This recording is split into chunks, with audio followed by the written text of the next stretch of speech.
The wall clock read 6:15 a.m., the ticking of its hands filling the silence of the modest room where Samuel Bennett was having his usual breakfast.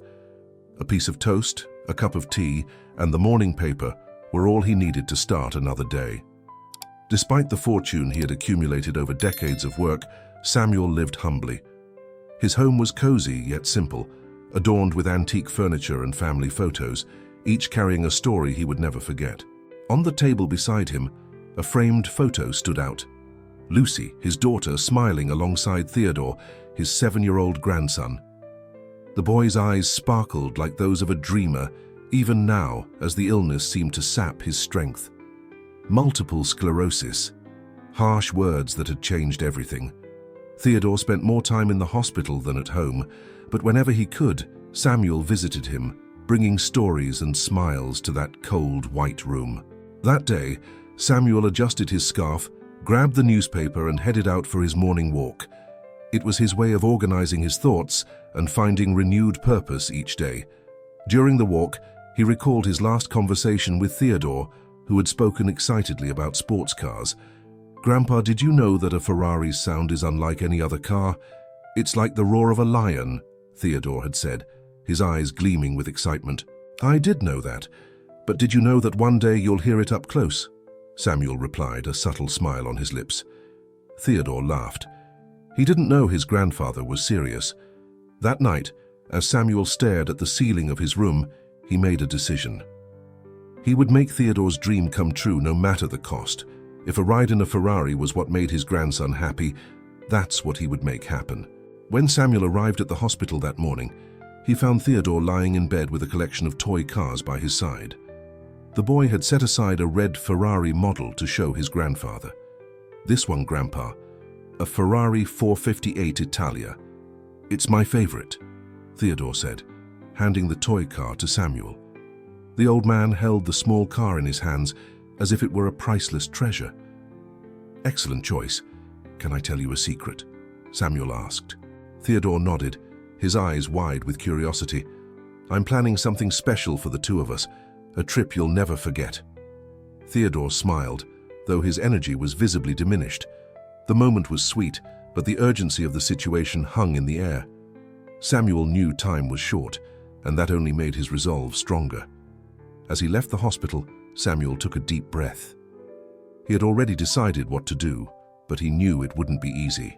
Dressed in his worn-out coat and wool hat, he didn't look like the typical customer at a luxury car dealership. But that didn't matter.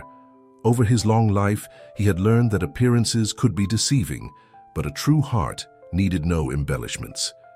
Walking back home, Samuel glanced at Theodore's toy car, which he still held tightly in his hand. That small object represented more than just a toy. It was the symbol of a dream he would do the impossible to make come true. The journey to fulfill his grandson's wish was just beginning, and Samuel knew the road would be full of challenges. But for him, Theodore's smile upon hearing the roar of a lion would be worth every obstacle he might face along the way. The next morning, Samuel left home early, adjusting his hat and making sure the small Ferrari model was still in his pocket. He didn't know exactly what to expect, but he had researched the most prestigious dealership in town. The showroom was an impressive place, with glass facades showcasing cars that looked like works of art. Each vehicle seemed to gleam under the carefully placed lights, as if they were made of something more precious than metal. As he stepped inside, Samuel felt all eyes turn to him. Dressed in a worn-out coat and shoes that had seen better days, he stood out in the luxurious setting filled with well-dressed customers. He looked at the cars with genuine admiration, running his wrinkled fingers along the sleek side of a bright red Ferrari. That's when he heard a voice dripping with disdain. "Can I help you, sir?" The tone was cold, almost mocking. Samuel turned to see a man in a perfectly tailored suit with neatly combed hair and a smile that seemed more like a mask. It was Robert, the dealership manager. "I'm here to buy a Ferrari," Samuel replied, his voice calm but firm. Robert let out a short laugh, as if he thought he'd just heard a joke. "A Ferrari? Are you sure you're in the right place? Perhaps a more affordable dealership would be more suitable." Samuel held his gaze unfazed. He'd faced looks of disdain before, but none of that mattered. "I'm exactly where I need to be, young man.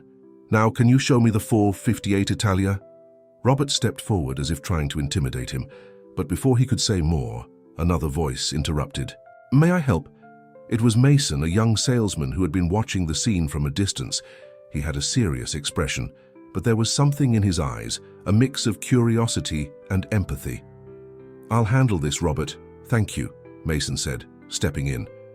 Robert shot him an irritated look but walked away, muttering something under his breath. Mason approached Samuel with a genuine smile. Sir, my name's Mason. You said you're interested in a 458 Italia. That's right, son, Samuel said, feeling for the first time that morning like he was being treated as a person. As they walked toward the specific model, Mason asked polite questions, trying to understand what had brought this seemingly modest man to seek such an expensive car. Finally, when they were standing next to the vehicle, Samuel pulled the small toy car out of his pocket and held it carefully. My grandson, Samuel began, his voice faltering for a moment. He's sick, very sick, and he dreams of riding in a Ferrari. This model is his favorite. Mason remained silent for a moment, taking in the weight of Samuel's words. He looked at the toy car in Samuel's hand and then back at the man before him. That's incredible. I mean, what you're doing for him, I'll help you, whatever it takes. Samuel nodded, but before he could respond, Robert reappeared, impatient. Mason, don't you have actual customers who can afford these cars? Don't waste your time here. Samuel looked up, feeling his pulse quicken, but he remained calm. Before he could say anything, Mason stepped forward. Robert, please, just a moment. Robert scoffed and walked off, even more irritated. Mason turned back to Samuel, his eyes filled with determination. Sir, please wait here. I want to introduce you to my mother. She owns the dealership, and I'm sure she'll want to hear your story. Samuel watched as Mason walked toward an office at the back of the showroom. As he waited, he felt a mix of hope and anxiety. He knew the fight to make Theodore's dream come true was far from over, but the kindness of the young salesman had reignited his faith that there were still good people in the world. When Mason returned, he was accompanied by a woman with an elegant posture but warm eyes. She extended her hand. My name is Rebecca. I own this dealership. Mason told me about you and your grandson. I'd like to hear everything directly from you. Samuel took her hand firmly. My name is Samuel Bennett, and all I want is to give my grandson a memory he'll never forget. The story was only beginning, and Samuel felt that fate was finally working in his favor. Rebecca invited Samuel to sit in a small lounge at the back of the dealership. The area, furnished with leather armchairs and a gleaming glass table, was a stark contrast to Samuel's simplicity. Yet he felt at ease, noticing the sincerity in her eyes and the welcoming gesture from Mason, who stood beside his mother. Mason told me you want to buy a Ferrari for your grandson. He also mentioned your grandson is going through a difficult time. Please tell me more about him, Rebecca said, leaning slightly forward with genuine attention. Samuel took a deep breath before beginning. He held the small toy car Theodore had given him as if it were a talisman. Theodore is my grandson.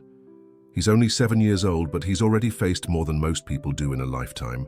Multiple sclerosis. Samuel's voice wavered, but he pressed on. It's hard. Hard for him, for my daughter Lucy, for all of us.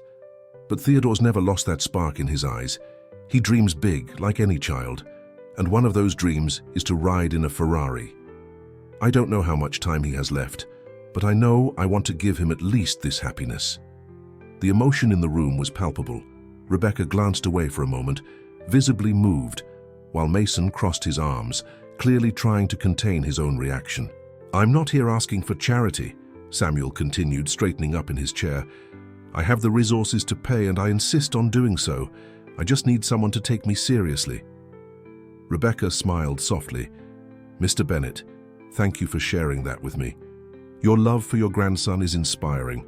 I'll make sure he gets the Ferrari he deserves. Thank you, Samuel replied sincerely. At that moment, Robert appeared again, likely drawn by the conversation in the lounge. His face displayed a mix of frustration and disdain. Rebecca, may I have a word with you? He asked, completely ignoring Samuel. Rebecca frowned. We're busy here, Robert. With all due respect, I think we're wasting time with this. Robert hesitated, but his tone made his meaning clear. He looked at Samuel, who sat with dignity but was clearly aware of the hostility. "He's not exactly our type of client." Rebecca stood up with an almost unnerving calm. "Robert, let me be very clear. You just disrespected a customer in this store. One more word in that tone and you won't have a job here anymore." Robert stepped back, his expression still simmering with anger. He shot Samuel one last look of contempt before storming off. "I apologize for that, Mr. Bennett," Rebecca said, turning back to Samuel. "I will personally oversee this purchase to make sure everything goes smoothly." Samuel nodded, grateful. But at that moment, something unexpected happened. Rebecca looked at Mason, who seemed hesitant before speaking. "Mom, I had an idea. Mr. Bennett said he wants to create an unforgettable memory for his grandson. What if—" Mason paused, choosing his words carefully. "What if we made it happen at no cost? A gift for his grandson?" The silence in the room was profound. Samuel looked at Mason, surprised, while Rebecca considered the suggestion. Finally, she spoke. "That's a beautiful gesture, Mason. And honestly, it feels like the right thing to do." Before Samuel could protest, Rebecca turned to him. "Mr. Bennett, it would be an honor to help you and your grandson. Please consider the Ferrari a gift from our dealership." Samuel shook his head immediately, raising his hands. "No, I can't accept this for free. I truly appreciate it, but I insist on paying. It's not just about pride. It's about doing things the right way." The sincerity in Samuel's voice moved them both. Rebecca exchanged a glance with Mason, then turned back to Samuel with a smile. "Then we'll do it your way. But please know we're here to help with anything you need." Samuel nodded, feeling a weight lift off his shoulders. He finally had a clear path to making Theodore's dream come true. But as the negotiations began, he realized the greatest gift had already been given: the genuine kindness of strangers willing to go the extra mile to help him. In the distance, Robert watched everything unfold, his face impassive, but his eyes revealed something deeper, perhaps doubt, perhaps reflection. Something about Samuel's attitude was starting to affect him, though he wasn't ready to admit it. Samuel left the dealership later that evening with the paperwork signed and the certainty that he was one step closer to creating an unforgettable moment for Theodore. As he walked home, he felt a glimmer of lightness for the first time in a long while. What mattered now was his grandson's smile and the knowledge that he had done everything in his power to make that dream a reality. Fate, however, still had more twists in store for Samuel. The journey was far from over. The next morning, Samuel woke up early, eager to see the next step in his journey take shape. He had arranged to pick up the car from the dealership later that afternoon. As he sipped his tea, he glanced again at the small Ferrari toy now sitting on the table. It was as if that little object encapsulated all the love and dedication he felt for Theodore. At the hospital, Theodore was weaker, but his smile was as radiant as ever. When Samuel entered the room holding a bag of candies, the boy looked up with the curious expression Samuel loved so much. "Grandpa, you've got that look. You're planning something." "What is it?" Theodore asked, adjusting himself on the bed with effort. Samuel sat beside him, placing the bag of candies on the side table. "Maybe I am planning something, but it's a surprise. All I can tell you is that you're going to need a special hat for a special ride." Theodore laughed, though the sound was softer than Samuel would have liked. The sparkle in his eyes, however, remained intact. "A hat? This must be something big, huh?" Samuel just smiled, ruffling the boy's hair. "You'll see." Leaving the hospital that afternoon, Samuel felt a heaviness in his chest. Time was running out, but he held on to hope. He had to believe that everything would work out. At the dealership, Rebecca and Mason were waiting for him. The Ferrari was ready, polished and gleaming, as if it had been made specifically for this moment. Samuel gazed at the car with reverence. It was more than a vehicle. It was the promise of a dream fulfilled.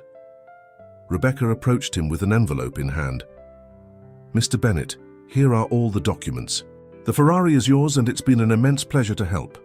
Samuel took the envelope, but his attention was entirely on the car. He ran his fingers along the gleaming red paint, as if imagining Theodore's smile upon seeing it. "It's perfect," he said, his voice heavy with emotion. You have no idea what this means to me and my family."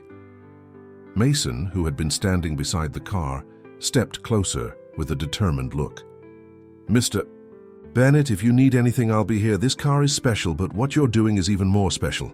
Samuel nodded, grateful. He got into the car for the first time, adjusting the steering wheel. The sound of the engine roared like thunder, filling the dealership with a powerful echo. Samuel's heart raced. It was as if he could already feel the joy and energy this would bring to Theodore. Before he could leave, however, Robert appeared. He stood in the corner with an unreadable expression. Rebecca watched him cautiously, but Samuel looked directly at him. "Robert," Samuel said, his voice firm but free of hostility, "thank you for your help."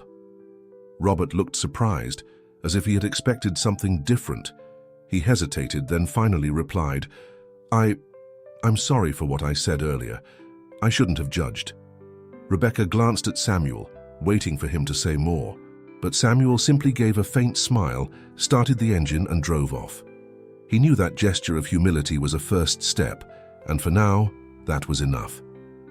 When Samuel arrived at the hospital, Theodore's reaction was everything he could have hoped for and more. When the boy saw the Ferrari pull up to the entrance, his face lit up with pure, vibrant joy. "Grandpa!" Theodore exclaimed, trying to sit up straighter. Is that a Ferrari?" Samuel stepped out of the car and opened the passenger door. "It's not just a Ferrari, my boy, it's your Ferrari." Theodore began to cry, but it was pure happiness. Nurses helped him into the passenger seat, carefully fastening the seatbelt. Though he was weak, Theodore seemed to come alive. "Grandpa, this feels like a dream," he said, his voice trembling with emotion. Samuel smiled and placed the hat he had brought specifically for Theodore on his head. "A dream that's now real. Let's go, my co-pilot." As they drove through the city streets, Theodore let out gasps of delight at every turn, every acceleration, every roar of the engine. It was as if, for a few moments, the illness disappeared. He was just a 7-year-old boy living the greatest moment of his life.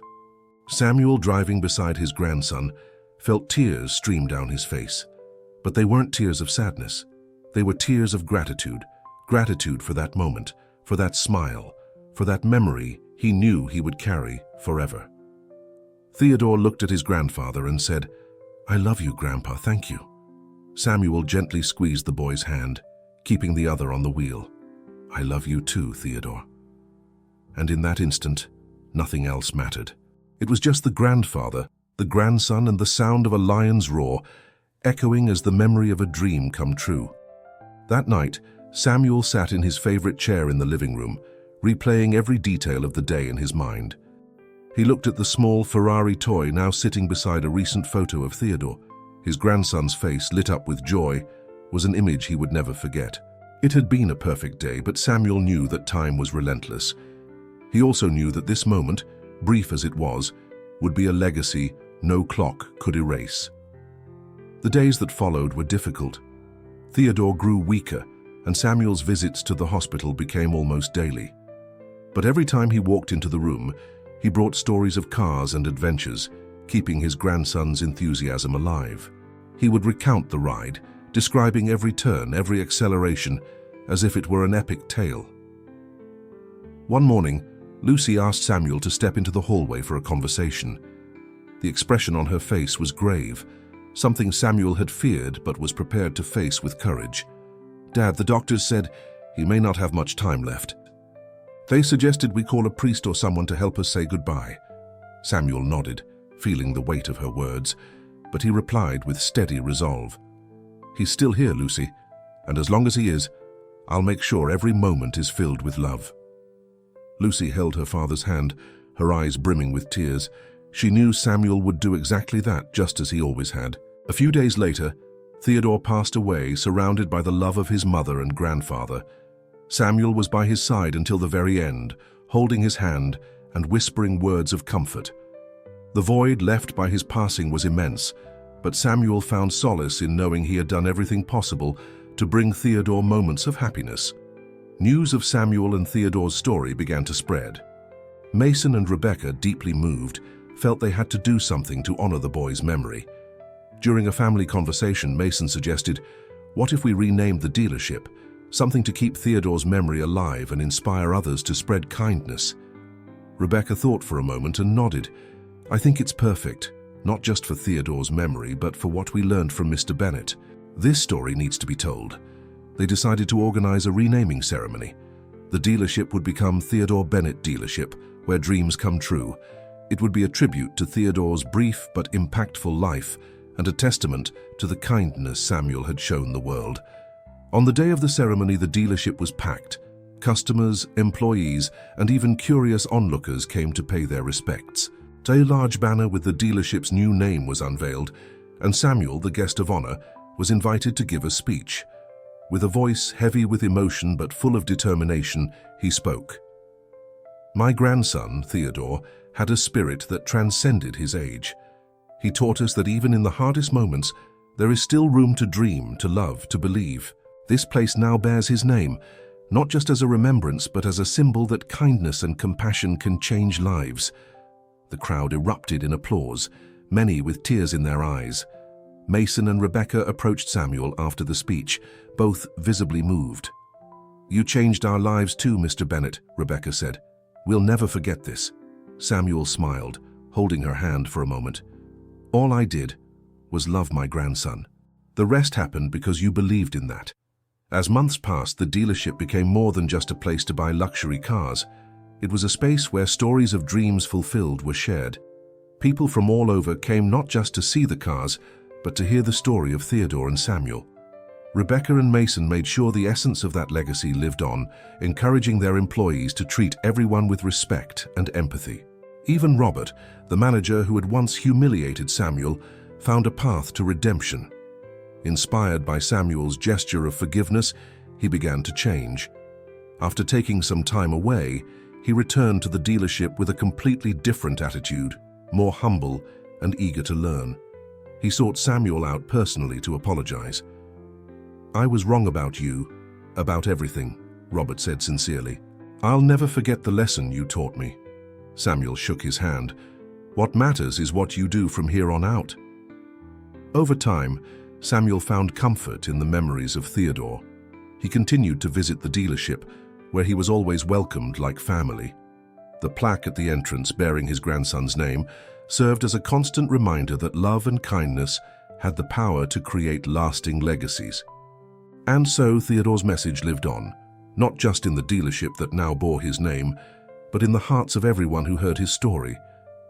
A 7-year-old boy and a determined grandfather had shown the world that even in the midst of pain, it was possible to turn dreams into reality and bring light to places once filled with darkness.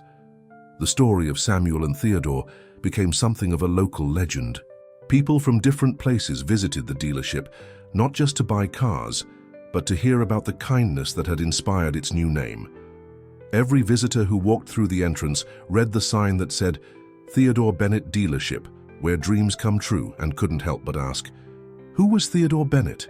Rebecca and Mason made it a point to keep Theodore's memory alive, sharing his story with anyone willing to listen. The dealership's name had become a symbol of compassion, and many visitors who came with their own tales of hardship and shared dreams found more than cars there. They found hope. Samuel, for his part, continued to visit the dealership regularly, always treated like a cherished member of the family. He knew every employee by name, including Robert, who was increasingly dedicated to proving that he deserved the second chance he had been given. Samuel's act of forgiveness had deeply impacted Robert, and it showed in his new, humbler attitude. One afternoon, as Samuel sat in the dealership lounge enjoying a cup of coffee with Rebecca, a family walked in with a little girl who couldn't have been more than 5 years old. She sat in a wheelchair, her eyes curious yet shy. The father, visibly moved, approached Rebecca. Excuse me, but we heard about what you did for Theodore Bennet. My daughter has a rare condition and is as passionate about cars as he was. She's been asking to see Ferraris up close. I hope it's not too much trouble. Rebecca smiled warmly. Not at all. It's our pleasure to have you here. Hearing the conversation, Samuel got up and approached the girl. He knelt to her level and smiled. What's your favorite car? He asked gently. The girl pointed to a blue Ferrari parked nearby. That one. It looks like a magic car, she said, her eyes lighting up. Samuel glanced at Rebecca and Mason, who immediately understood his unspoken request. They quickly arranged for the girl to have a ride, carefully placing her in the passenger seat while her father struggled to hold back his tears and his smile. As Samuel watched the car drive away, he felt something profound. He realized that Theodore's legacy wasn't just the name on the dealership's sign, but the inspiration that continued to touch lives. The love he had poured into his grandson was now being shared with the world, multiplied through acts of kindness that sprang from unexpected places. A few months later, Rebecca and Mason decided to organize an annual event called Theodore's Dream Day. On this day, children with severe illnesses or challenging conditions were invited to live their own dreams, whether it was riding in a Ferrari, meeting their favorite race car drivers, or simply spending the day in an environment where their dreams were celebrated. The event quickly grew, attracting donations from other companies, volunteers, and even famous race car drivers eager to participate. Samuel was always the guest of honor, and his presence brought emotional weight to the event. He made it a point to speak with every child and their families, sharing Theodore's story and showing how a simple dream could change lives. One day during Theodore's Dream Day event, Samuel walked through the dealership, watching the smiles of children and their families. Mason approached him, his expression filled with admiration. "Mr. Bennett, do you realize how many lives you've changed?" Samuel smiled, his eyes fixed on a child laughing as they climbed into a Ferrari. "It wasn't me, son. It was Theodore. He showed us what really matters. I was just lucky enough to be by his side." Mason nodded, deeply moved by Samuel's humility. To Mason and Rebecca, Samuel wasn't just a customer, he was the heart and soul of the dealership. Years passed, and Samuel continued to visit the dealership, even as his own health began to decline. He always said it was the place where he felt closest to Theodore. On his last visit, Rebecca greeted him at the door, holding a bouquet of flowers. "These are for you, Samuel," she said, tears glistening in her eyes. "What's this? I didn't do anything to deserve flowers," Samuel replied with a playful smile. Rebecca shook her head. "On the contrary, you gave us everything." Samuel took the flowers, visibly moved, and looked up at the sign above the entrance. "I suppose it all started because a little boy had a simple dream." "A dream that changed all of us," Rebecca said, holding his hand. Samuel gave one last smile. He knew that Theodore's name was safe there, and that his grandson's impact would live on in every smile the dealership brought to others. And so, the legacy of Theodore and Samuel endured, not as a story of sorrow, but as proof that love, compassion, and the pursuit of a simple dream have the power to transform the world. Years passed, but the story of Samuel and Theodore continued to inspire. The dealership, now renowned not only for its excellence in luxury cars, but also for its dedication to humanitarian causes, had become an icon. Theodore's Dream Day grew with each passing year, drawing families, volunteers, and companies from far and wide. The event became a landmark in the city, a day when dreams truly came true. Samuel, now in fragile health, knew that his own journey was nearing its end. On a sunny morning, he sat in his favorite armchair and gazed at Theodore's photo, still occupying a special place on the table beside the small Ferrari toy car. He closed his eyes, letting memories of his grandson flood his mind. Theodore's smile, his enthusiasm for cars, the sound of his laughter during that unforgettable ride, all of it felt so close, so alive. Lucy entered the room and noticed her father's contemplative expression. She sat beside him, holding his hand. "Dad, you've done so much for him, and for all of us. I think Theodore would have been so proud." Samuel gently squeezed Lucy's hand, offering a serene smile. "He taught me everything I needed to know. To love without limits, to give without expecting anything in return, to live each moment as if it were the only one." Lucy nodded, her eyes brimming with tears. They sat in silence, sharing a profound understanding that required no words. A few months later, Samuel passed away peacefully at home, surrounded by Lucy and the friends he considered family, including Rebecca and Mason. His legacy was widely recognized, not just in the local community but far beyond. News of his life and the values he championed spread, inspiring others to create events similar to Theodore's dream day in their own towns. At the ceremony honoring Samuel, held at the dealership, Rebecca made sure to include a special tribute to him. She stepped onto the makeshift stage, looking out at the gathered crowd. Samuel Bennett showed us that the greatest legacies are not found in wealth or material possessions, but in the lives we touch, the dreams we help fulfill, and the love we leave behind. He transformed this place into a symbol of hope and compassion. Today, we reaffirm our commitment to carrying on his work. A special plaque was installed at the dealership, placed next to the one dedicated to Theodore. It read, "In memory of Samuel Bennett, whose generosity and love illuminated the path for all of us. His legacy will live on forever." The dealership remained true to its mission, serving as a place where dreams came true. The stories of Theodore and Samuel became more than just memories. They became part of the DNA of that space. New generations heard their stories and felt inspired to act with kindness and to make a difference wherever they could. Rebecca and Mason continued to lead the dealership with the same spirit they had learned from Samuel.